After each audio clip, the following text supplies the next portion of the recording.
இன்னைக்கு நம்ம டிஃப்ரெண்ட் டேஸ்ட்ல ஒரு மசாலா வறுத்தரைச்சு வெண்டைக்காய் ஃப்ரை செய்ய போறோம்.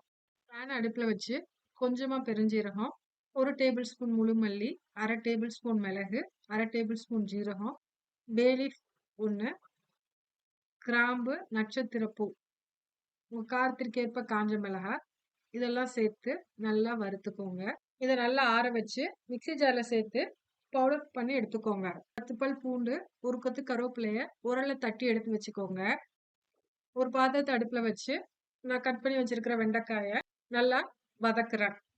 இது நல்லா வதங்கி வந்த பிறகு ஒரு 3 டேபிள் ஸ்பூன் ஆயில் சேர்த்து ஆயில்ல வெண்டைக்காய நல்லா வதக்குங்க. பிறகு தேவையான அளவு உப்பு சேர்த்துட்டு நம்ம தட்டி வச்சிருக்கிற கருவேப்பிலை, பூண்டு இதையும் சேர்த்து நல்லா கலந்து விடுங்க. நம்ம பொடி பண்ணி வச்சிருக்க மசாலாவை சேர்த்து அடுப்பை சிம்ல வச்சு நல்லா கிளறி விட்டுக்கிட்டே இருங்க. இது நல்லா சுருண்டு வரட்டும். ஸ்டவ் ஆஃப் பண்ணிக்கோங்க.